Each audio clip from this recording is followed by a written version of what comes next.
Hello and welcome into the PHNX Cardinals podcast presented to you by the DraftKings Sportsbook app, America's top-rated sportsbook.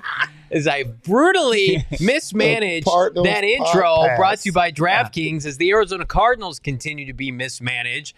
Are they deliberately tanking the final two games of the regular season? Frank Sanders, Bo Brock, Johnny Venerable here on the Cardinals podcast, PHNX, brought to you by the DraftKings Sportsbook app. Listen, we're all having trouble finishing this season, whether it be me with this intro or, I don't know, Kliff Kingsbury, who's now being forced to start something called David Blough this weekend. It's Blough. And have you had a few too many pops? No, I've had half of a 4-piece. It's exactly where I want to be on a Friday with my friends, talking about this football team that might be staring Bo Brock 4-13 directly in the face. Right. In a, sixth straight loss if they fall to the Atlanta Falcons on Sunday. If they lose out, it's 7 straight that they've lost and 4-13. Yeah. Frank Sanders played on a lot of tough Cardinals teams, and tough in many ways, but also tough as far as not great records. A lot of games under 500, a lot of lost seasons at this point in the season.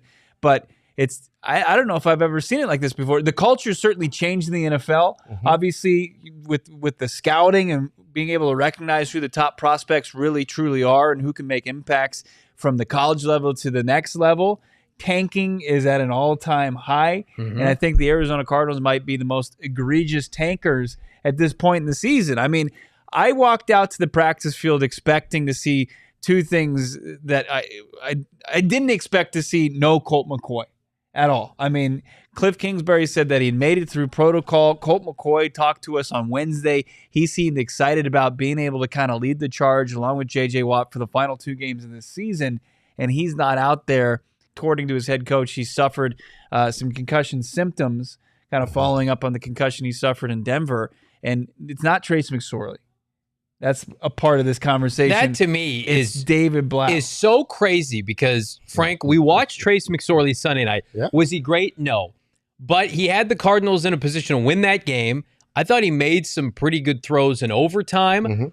To bypass a guy in Trace McSorley that has been on your team since the beginning of the season, has been ingratiated into Kingsbury's offense, knows the offense, for a guy in David Blough, or however you want to pronounce his last name, Blough, that's been on the team for, a hot minute, grab a ham sandwich here, doesn't know the offense, not playing with a full deck.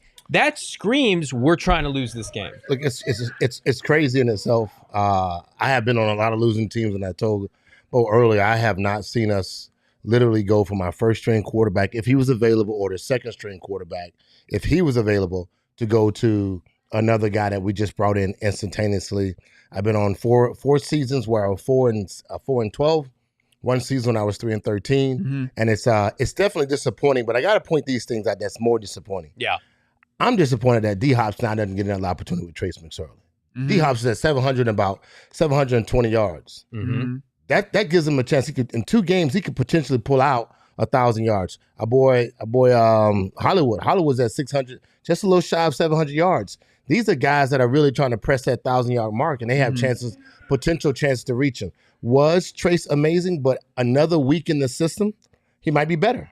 We saw what he was able to do just with versus. I just can't imagine they've had this. Past him that way. They've kept him all year, right? Purposely, like we've kept him all year. We like the kid. He was good in the preseason. Everybody was like, "Shit, should he back up Kyler Murray?" Practice squad. This guy was on the active roster. Yeah. And then I'm looking at Twitter today. Bo, you're at practice.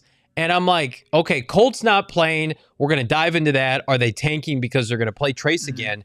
For them to deliberately pass over Trace McSorley for a guy who has no business starting, that to me screams Michael Bidwell picked up the bat for phone. Evaluation purposes, and that's Kliff's words, to evaluate David Blough, a guy who started 6 games in the league already. For Detroit, he went 0-5 for the Lions in 2019. He didn't just go 0-5. Listen to some of these numbers on Trace McSorley. He started 5 games. David Blough, I'm sorry. 0-5, 54% of his completed passes, 4 picks, 4 touchdowns, 6 picks, a passer rating of 64, and a PFF grade, this is from Chuck Harris, 57.2. He has a ton of batted balls at the line of scrimmage. He's not an NFL player. I'm taller than him. I mean, I'm not short. I mean, I'm 6'1". What are you doing? I'm definitely. I was standing next to him today. I'm taller than him. So, As far as Blough, I mean, it is interesting. Like, you didn't want to see how Trace McSorley can come back off of a loss. His first career start, it was on Christmas night against the GOAT, Tom Brady, and you had Trace McSorley. You don't want to just see how he responds. We're in the evaluation stage of this season. We're not. Why do you? Yeah, it's just that's how you can poke through the evaluation claim. Like, if I'm Kliff Kingsbury, Bo and I had a conversation because Bo came to the studio today, and I'm trying to make sense of this because all year we've been given the same kind of spiel of we're doing our best chance to win. That's why younger players haven't been playing, and then they kind of pivoted away from that Sunday night. But like Colt literally couldn't play. So then at the beginning of the week, Bo, they were gung-ho about Colt starting this week. He's going to play. He's going to start. Whereas the smart move would have been, even if you weren't intending to start Colt, would have been, we're going to see how the week goes. We're going to see how he feels. Concussions are serious.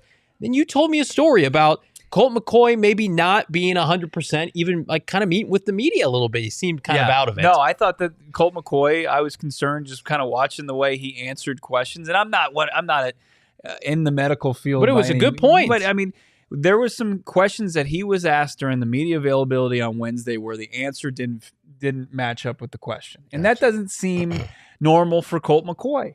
And it just was curious to me at that stage to rush back a 36-year-old guy who'd already taken all the knocks that he had taken. And complete credit to Colt McCoy. Yeah. The shit that he's put his body through this entire season to just put him in a position to take advantage of any opportunity he gets to start in place of Kyler Murray. Like, you love it. You love that he's a gamer. You love that he's the backup quarterback of this team. But it's just like, why would you do this as you're 2 weeks removed from already being eliminated from postseason competition? So it's the right move for him not to play, but the fact that it's not Trace, it's Blough, that's the most puzzling thing to me. So let's look at it this way. You're talking about a quarterback he's in his fourth season in the NFL. Yeah. He's been in Detroit for a little bit, so he had a little coffee time. But not only that, you got to go back and look at what he was able to produce in college. So he had about 3,700 yards passing out of Purdue. I mean, he was about 68%. It wasn't really bad in that area. He also had a chance to play with that guy, your guy you love more than anybody else. It was his last productive season. Rondell Moore. Healthy season. Rondell Moore had 1,300 yards with your boy David Blough. I'm excited to watch Rondell play this weekend. Oh, wait. Goodbye, Rondell. Continue, Frank. But who's going to tell him? You got to look at it from that standpoint. I think that when you evaluate, you think that you got a quarterback that probably can sling it maybe a little bit better. He might be a better savant in regards to just throwing the ball, but not running and adding some stuff that Trace brings into the table. The offense is simple. Like, we're not going to make it like it's hard. It's a very simplistic offense. That's why it seems not to work as the season goes on. It's troublesome for a couple different reasons, and I get it. Like, I want a high draft pick. Frank does. Bo does. It's probably for the best interest of the team, especially if it's more enticing for a certain GM head coaching combination to want to come to Arizona. With that being said, the way they got here in starting David Blough does not add up. I'm sorry. Like, you can't go and walk in front of J.J. Watt after his retirement announcement and say, we're going to compete, we're going to do X, Y, and Z, and you're not even starting the guy that's been with you all year. Like, had Trace McSorley thrown like 5 picks against Todd Bowles and they've been blown out, that's one thing. Just to say, Trace, it's not it. Goodbye, Trace, goodbye. But Trace was competitive. Was he good? No, he's a third stringer. But you don't have Colt McCoy. Like, you have to play Trace McSorley. That I can't believe, unless Trace McSorley did something, which he seems like a good guy. He was at practice, Bo. He's getting some reps. David Blough, that is a slap in the face to the veterans on this team that are trying to compete toward the end of the year. And that, to me, if you're hoping for a complete demolition job of this roster of this franchise, signals to where we are going. You cannot allow Kliff Kingsbury to bench Trace McSorley unless you're convinced that Kliff Kingsbury is not going to be the head coach of this team next year. I don't know. I mean, it seemed like all throughout this week, this team was going to play to win, right? We have J.J. Watt announce his retirement on social media on Tuesday. Wednesday, we talked to Kliff. We talked to Colt McCoy. We talked to JJ himself. We talked to his teammates in the locker room. And everybody's like, well, we're going to give our best performances that we can for JJ Watt so he can go out these final 2 games of his NFL career. Colt McCoy's out of protocol. He's starting. And then next thing you know, Friday, Colt McCoy's not here. Trace McSorley's not starting. Was there some assurances like, hey, Kliff, look, you don't have to try to win these games. Don't. Look, why not? That's part of this conversation. Like, why would wouldn't he be reluctant to do it? Why would he start Blough over McSorley? Because somebody above him's telling him to? I can't imagine with Kliff Kingsbury and his source leaking that information to ESPN, saying I haven't been given the resources to win, to then turn around and have his ownership say, purposely lose games at the end of the season, your job's intact. I think this is a Kliff Kingsbury, you're getting a stiff arm. I don't care about wins at the end of the season. I'm speaking from Michael Bidwell's perspective. We saw that article. It's a disaster anyway. We want a top 4 pick at worst. Don't fuck around and screw this up for us where we go from 3 or 4 to 7, 8, 9, 10. I can't imagine Michael Bidwell, and you know he did, would read that article from our buddy Josh Weinfuss and Jeremy Fowler where it basically stated in not so many words that Kliff feels like he's been set up for failure. Michael Bidwell's like, hey, Kliff, all right, watch this. I'm going to make you start a 4-stringer because it's over.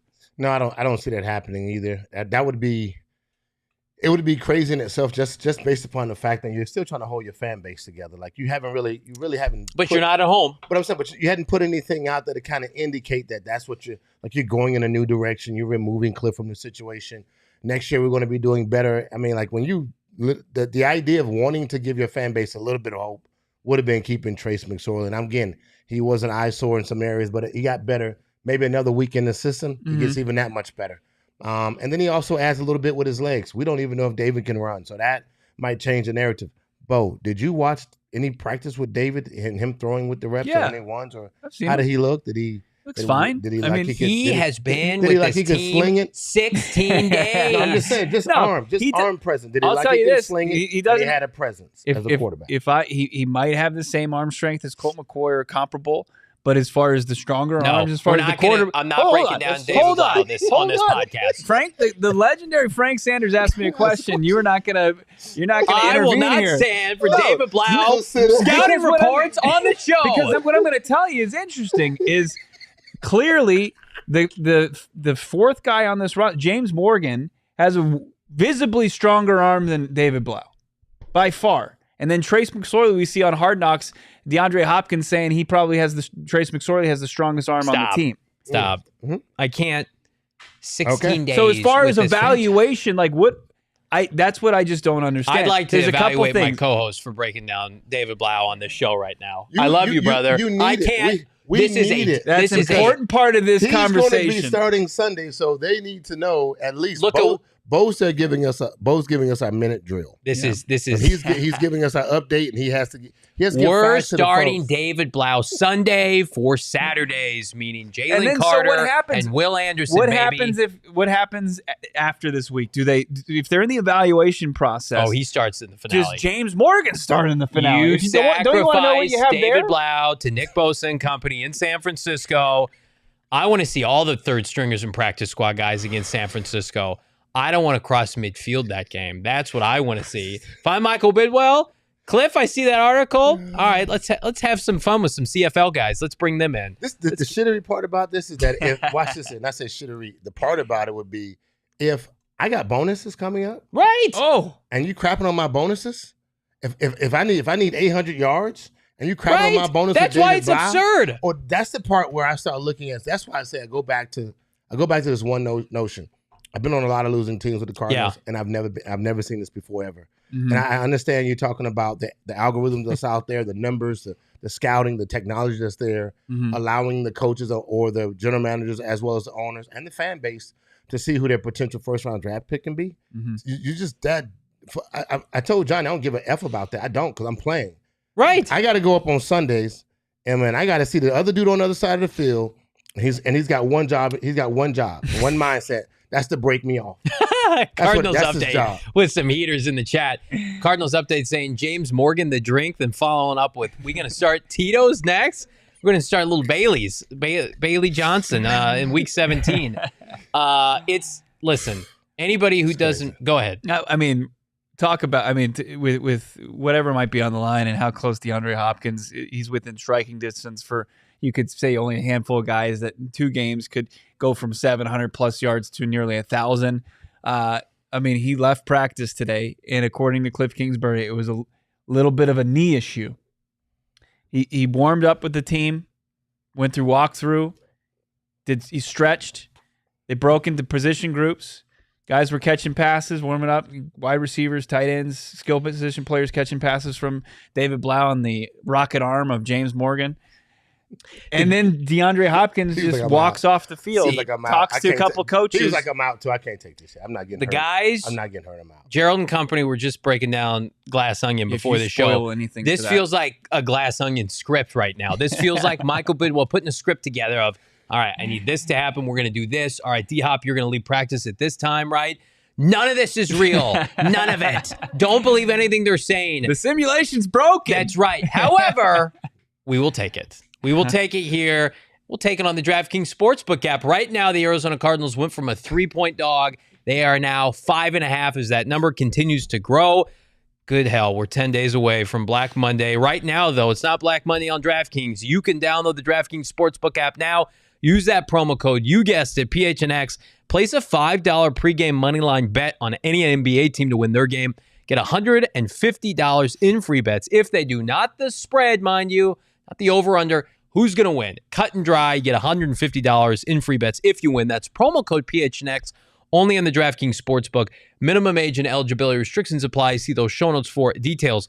You guys think I'm in a crazy mood. DraftKings pick of the week. Denver Broncos plus 12.5 against Kansas City. Big emotional blowout loss on Nickelodeon. Their coach was fired. He gets slimed? He did not, but some guy from SpongeBob was making fun of Russell Wilson. I think Russ has a bounce back game. No Nate Hackett, no SpongeBob Patrick to bring him down. I think they cover 12.5 and they plus 12.5. I think they have a good game.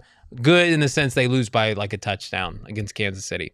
I got a New Year's resolution. It's just fading the Denver Broncos from here on forward. I will not bet another game with the Broncos involved, but we'll also have the resolution of drinking better beer in the new year, and you should as well. Four Peaks is here for you right in your own state. Yes. State 48, Arizona. We have Four Peaks Brewery. Of course, they've got the great food at their restaurant brewery on 8th Street in Tempe. You should go check it out. If you want to just kind of try it out. Great night to do that. Our PHNX Tea Party is going down January 13th at 5:30. We're hanging out. We're hitting some bombs on the course. Bombs away. Some lasers. Frank's going to put on a long drive show. He's going to, what? You're not going to do that? Somebody asked me the other day who had the longest drive, and I said unequivocally Frank Sanders. No doubt about it. Where? I think of everybody in the company. I think Saul. No, you. I never played against Saul yet. So Frank plays golf no way every that day. Frank doesn't outdrive everybody at PHNX. Frank is a golf savant. I mean, you saw you're him not catching making any money touchdowns. off of Frank. I mean, he's almost off the board as far as the long drive competition. We'll find out for ourselves. You should find out as well.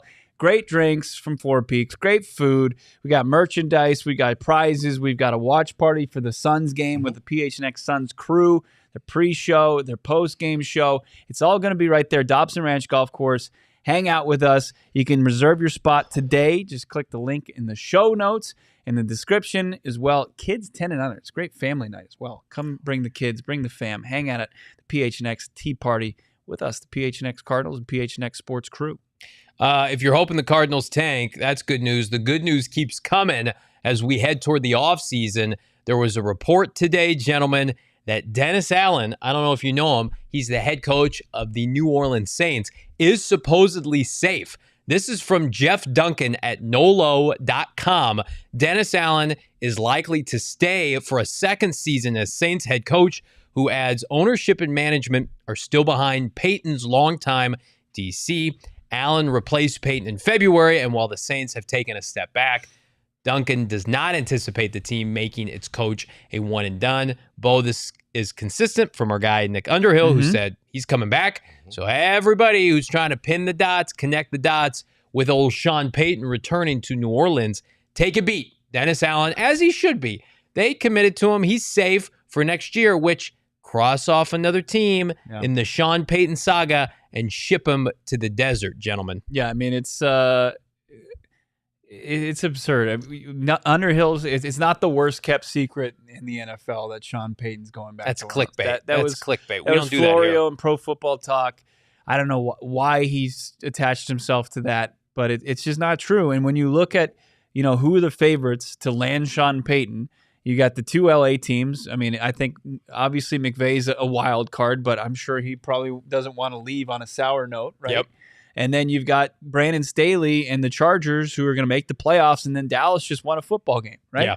Dallas is looking pretty, as long as the Chargers and the Cowboys avoid just catastrophic collapses in the postseason, they're not going to be in play for Sean Payton either. So then that leaves one team, basically. The Houston Producer Texans, Emma, right? do you have some Sean Payton tier head coaching vacancy graphics that we got going on from earlier this week just to help out with the conversation as I turn it over to my guy, Frank?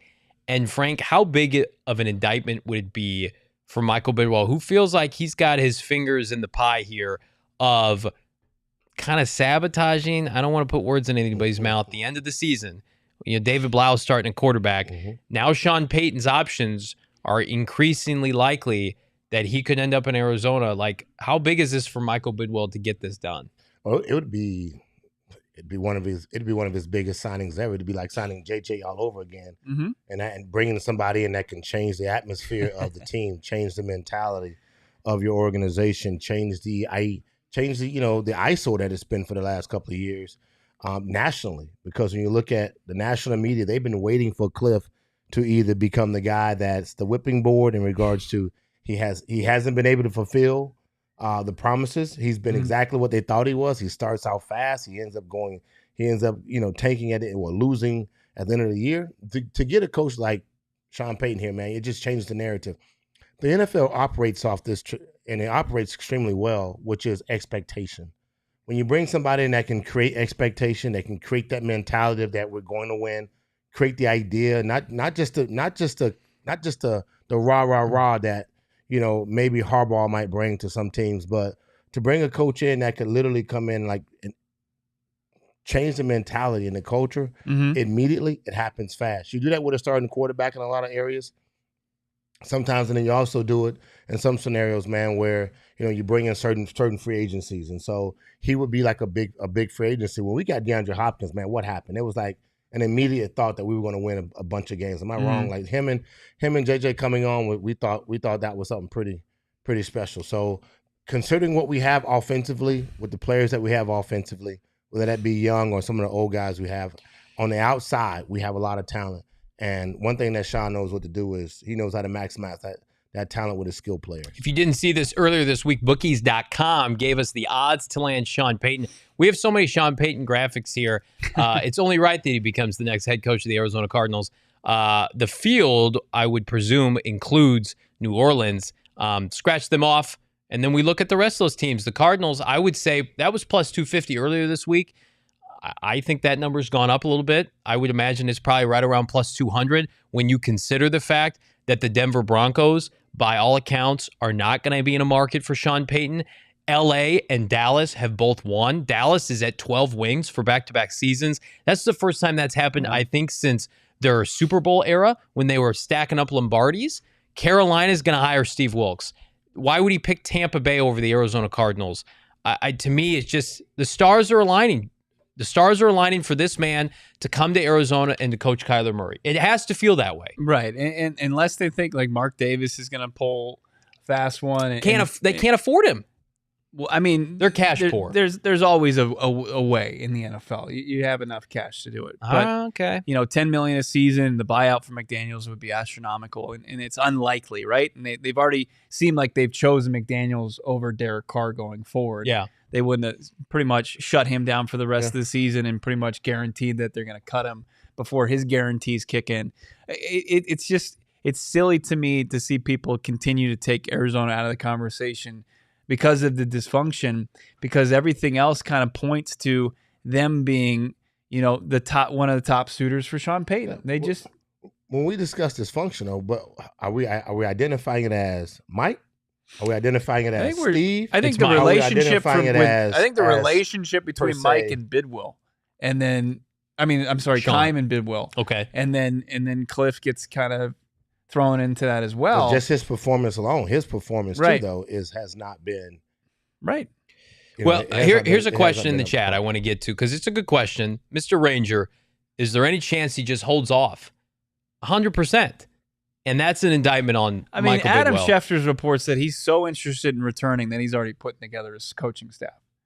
You think he's going to say, hey, hold off, Vic Fangio. We're going to wait another calendar year and then we'll come back. If he does not like what's presented to him in terms of availability, if he meets with Michael Bidwill and he's turned off, right, and the fact that these other jobs, Houston, Indy, with no solution, like, did he start to put together his staff because he assumed Brandon Staley was going to get fired, that he assumed Mike McCarthy is going to get fired, that Sean McVay is stepping away?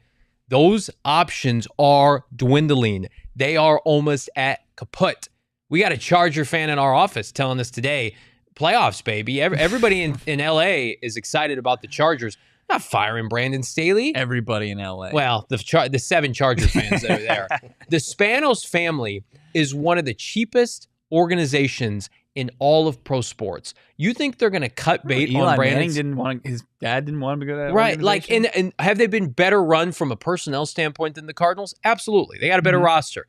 They got a better quarterback right now. Brandon Staley's defense is humming. Mike McCarthy keeps winning games. He won games earlier this year without Dak Prescott.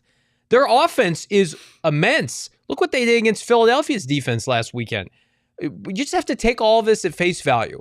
If Sean Payton doesn't want to come to the Arizona Cardinals, we will know about it, and it will be evident, and it will be an indictment, Bo, on the Bidwill family, and that's going to hurt because the stars align. You look at the team, the staff, the personnel, the location, the division now, which is in flux and in transition, where the location of the team is, the resources now.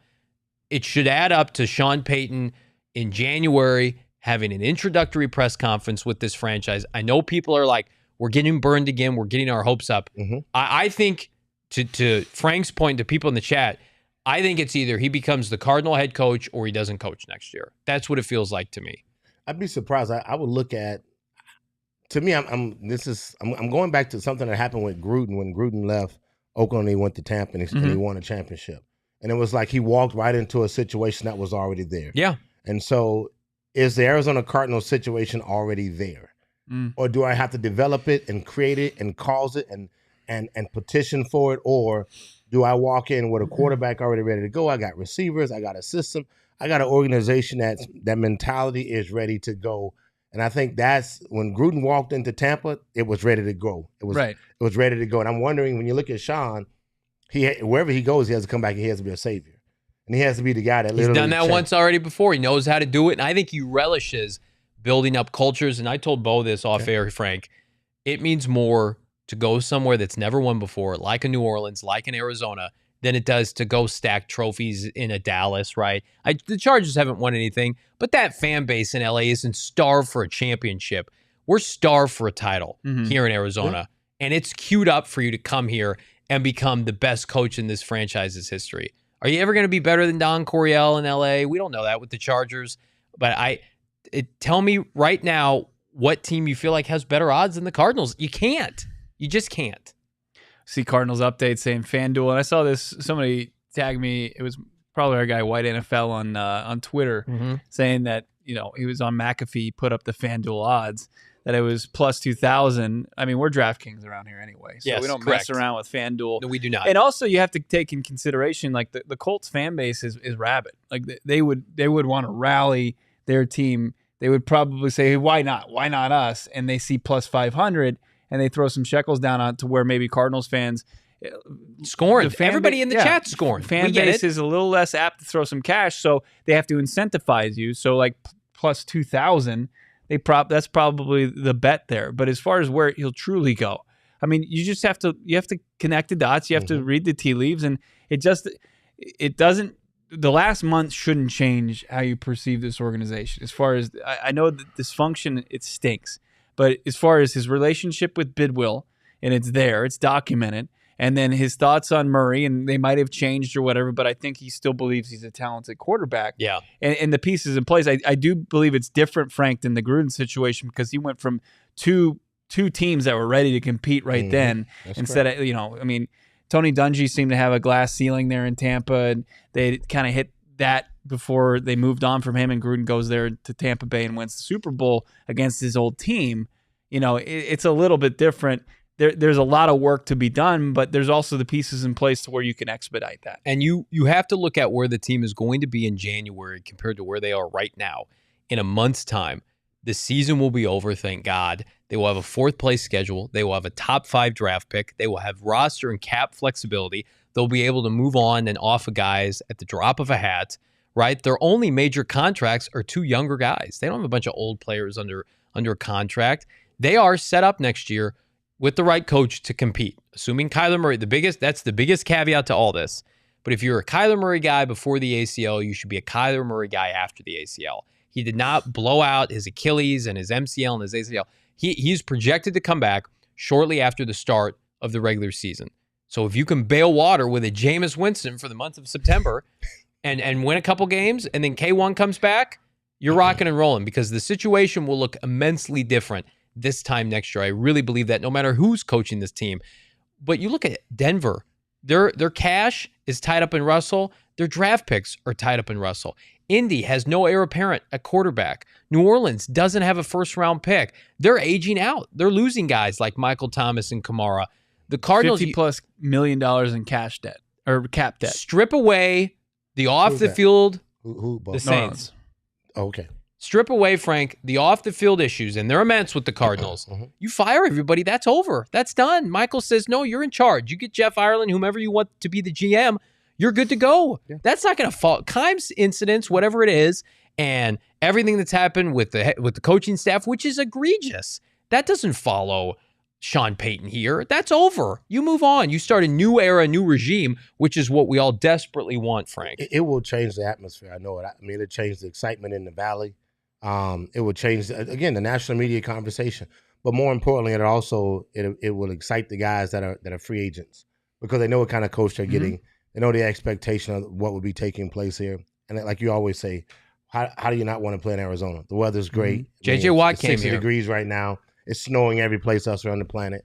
But it would change immensely Michael's situation. Yeah. But that's the part, man. There's many times that I think we could have done that before, and he hasn't done that. For sure. And he's stayed close to the vest and stayed in that comfort zone of keeping guys that probably were past their time. I hope we don't have that situation this season, with all the hype that could have been there. And when you look at our schedule, having the Super Bowl here, having the opportunity to play the Super Bowl here, having the players that you had without, again, the offseason was a debacle, but getting into the season, knowing you were playing some of the top tier teams, having a chance to beat those teams and not necessarily coming with all the wins. Yeah. And then after that, it got ugly, and it got uglier, and now it's ugly. You need to rebrand what we got going on right now. And unfortunately, that will come at maybe the chopping block of Kliff and Khan. The fan base deserves Sean Payton. Correct. Right?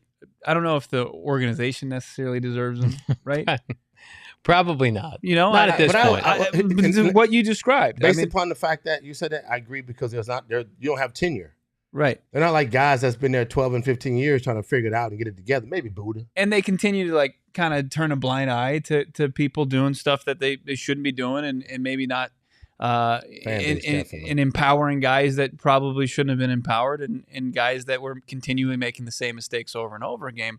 The definition of insanity. But this fan base, I just want to talk to this fan base real quick. You guys deserve nice things. You do. You deserve nice things. He's right. We do. Yes, they do. You do. We do. We're all fans together deserve here. Nice things, man. I've been here sucking this up, man. When you have a few cocktails in you tomorrow before the ball drops, and I want you to look at yourself in the mirror during a bathroom break and say, "Hey, I deserve nice things as a fan of the Arizona Cardinals." You don't deserve one home win in 15 months. You don't deserve Steve Kimes' draft record. You deserve greatness. And speaking of greatness, you can get greatness right now in the Underdog Fantasy app. Let me tell you about Underdog Fantasy. It does fantasy sports differently. If you're like myself, Bull Brock, year-long fantasy is just not our bag, right? Our teams have been out of it. They suck. But daily fantasy on Underdog Fantasy is where it's at. If you want to put your sorrows behind you, 24 hours later, you're dabbling again, whether it be on NBA, NFL. Right now, you can draft up to 5 against 5 of your buddies, 6 NBA players, no positional limits. You can go nuts on Underdog Fantasy. All you got to do is underdogfantasy.com, download the app, deposit up to $100, get $100 matched risk-free right now. What are people saying in the chat? That are people We are broken, Bo. Tank is our only hope. It's part of it. It's part of the solution. Land of the milk and honey. Embrace We're on the that tank. Embrace Underdog Fantasy. I'm not tanking my funds on Underdog Fantasy, but I can embrace the tank with the Arizona Cardinals. Again, download the Underdog Fantasy app. Get in on the action. Get that free Hyundai. Promo code PHNX. Another thing you guys deserve is some great furniture. Do you see us sitting on these swaggy chairs? They're beautiful. They're comfortable. Everything you would want probably for your living room. We also got great stuff for your dining room, your bedroom. More Furniture is going to hook you up. Great things, all at More Furniture, all their stores around the valley, and you can find out more online. Morefurniture.com. You got the white glove delivery where they're going to just deliver it right to your house. They're not just going to drop it on your doorstep and say, hey, you take it from here. No, they deliver it, and they put it right where you want it. And you can be Karen. You can say, hey, excuse me, sir, I'd actually like it move just 50 degrees this way. Hey, my mother-in-law's name is Karen. Exactly. Hey, I apologize. Threw me for a loop. Wasn't expecting that one. But yes, the white glove delivery they'll put your furniture wherever you or your mother-in-law Karen would like that furniture, that bed set up, that chair set up, that couch set up. Check them out. Morefurniture.com. That's MOR furniture.com. You got that free white delivery. We've successfully made it out through of those the reads. first year. It's a minimum purchase of just under $2,000 at 19. Sorry about that. She's lovely. You're good. Yeah, I'm sure. She puts the other Karens to shame. All right. So here's the deal. Draft, talk, time. I don't know if you know this or not. The Cardinals, according to the fine folks at ESPN, have a 2% chance to get that sweet, sweet #1 overall pick. FanDuel say that's bullshit too. Nah, those assholes. All right. #1 overall pick. If they lose out, the Texans, Bears, and Broncos, or Texans and Bears got to win twice. Broncos just got to win once. I don't think anybody of us feel like the Cardinals are going to get the #1 overall pick. Yeah. But I think there's a chance Justin Fields can pull a Hail Mary play at Detroit this weekend at Old Ford Field. Cardinals could be sitting pretty with a top 3 pick. And the question I want to pose to you, gentlemen, ahead of a robust weekend of college football with the premium prospects on display, are you a Jalen Carter guy, defensive tackle Georgia, or are you a Will Anderson guy, outside linebacker, pass rusher, Alabama? I'll start with you. Going with the big man in the middle. Give me Jalen Carter. You got J.J. Watt. He's moving on with his career. He plays a little bit of inside sometimes for the Arizona Cardinals. It's been a spot that's been a question mark for far too long. Yeah. Lecky Fortu and Rashard Lawrence, 2 guys that haven't hit for whatever reason. Lawrence more injury, Fortu less impact on the playing field. If you could get a guy in the middle and just be a complete game wrecker, I'm not saying he's going to be Aaron Donald. You can't project that type of player coming out of the draft. But if you can get a guy like Jalen Carter to help shore up your run defense, to create pass rush lanes for edge guys, I think you could supplement the pass rush later in the draft potentially, or via free agency or trade. Yep. And he's just he has the edge a little bit over a guy like Will Anderson. Yeah, I'm going Carter easily. Just not only the biggest purpose of that is not he's just going to free up a lot of lanes for Zaven. Yeah, like when you want to create blitzes that where your Mike linebacker can run through. You need a big D tackle. You need another guard, some guy that can kind of hold up on 2 linemen and embrace the challenge of that. But yeah, I got to go D tackle. We need it. Our running defense has absolutely sucked over the last couple of years, and we have not been able to get any pressure pretty much on the quarterback except through one player, and that's JJ, or back in the days when we had that guy Chandler Jones. So, Zach Allen going defense. Yeah, I think I saw that Darren Urban talked to Adrian Wilson, and they want to prioritize keeping some of these guys, and Zach Allen, Byron Murphy, that there's ongoing discussions. They're fluid, according to A-Dub. If you can, I'd love to couple Zach Allen. That's what I'm saying, John. I know you get a little uneasy.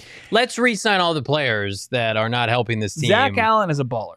Yeah. He's a nice NFL starter. He's not a baller. He's a above average player.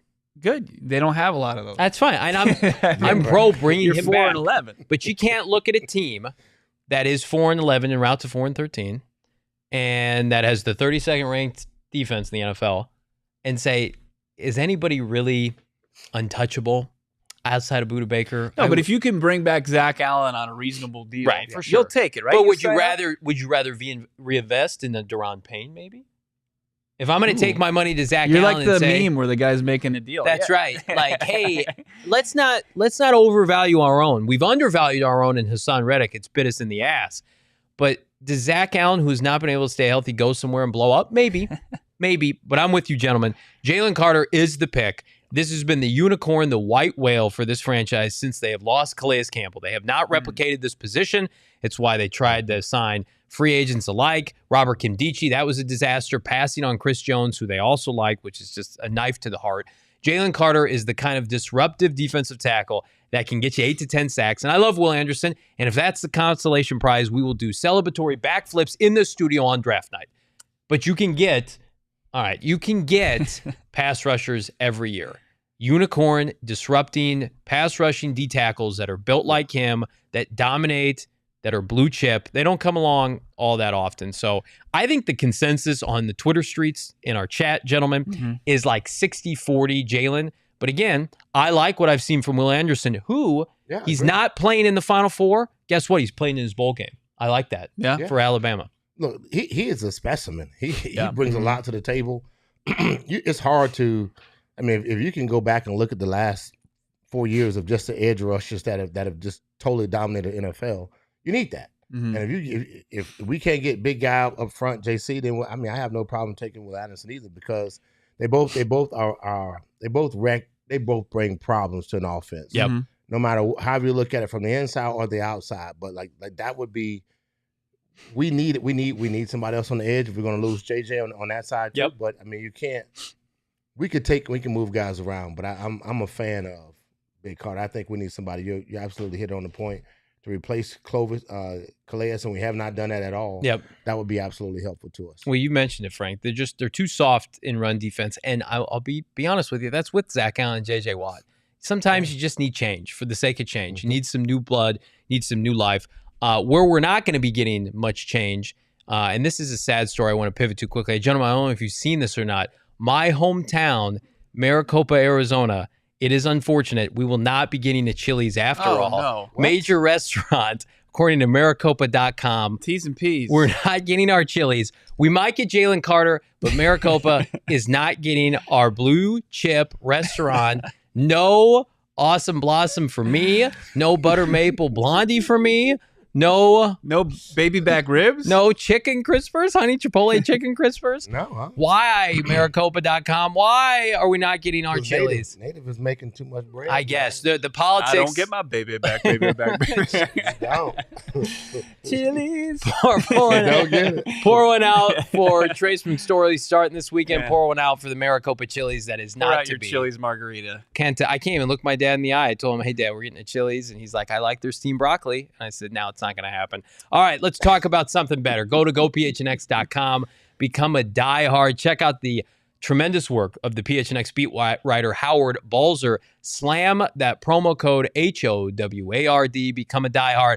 Get exclusive content access to the member Discord. Come yell at Bo and I on a regular basis. It's a lot of fun, I promise. And most importantly, get discounts off of events like our Four Peaks event on January 13th. You're going to love to see that. We love to see you on the PHNX halftime and postgame show. I promise, guys, we're going to make it fun till we get through the slog of the rest of the season. Won't we, Bo? Yeah, I figured it out, though. I think Maricopa, they're tanking, right? Are they holding out for a better restaurant? Are they tanking? Are they starting their David Blough? They are not in a position. Olive Garden, probably. They can get more work out of the salad. Unlimited breadsticks and salad. Yeah, I think that. You guys sound like the Next Door app. They're like, we need an Olive Garden. Yeah. We need a Fazoli's. Yeah, you need something where you can, or what do you call that? Salad and go, probably. You need a couple salad and goes. There are some Karens on the Next Door app. Are you as big on Next Door as you are on Twitter? No, No, my wife's on next door, and she might have gotten blocked. I don't know. They're just we're trying to ingratiate some culture into Maricopa, and these people aren't having it. So help us. I don't know the mayor. Help us. Subscribe to the PHNX Cardinals podcast wherever you get your podcast. We're gonna have a banger of a weekend. Yeah. We are just 10 days away from Black Monday. We feel like somehow, some way, the final days of the Kliff Kingsbury experience era, and then we start anew. Is that with Sean Payton? Is that with somebody like Jim Harbaugh? We will find out, but you got to find out by keeping it locked in. PHNX Sports on YouTube for the great Frank Sanders, Bo Brock. I'm Johnny Venerable. We'll see you this Sunday.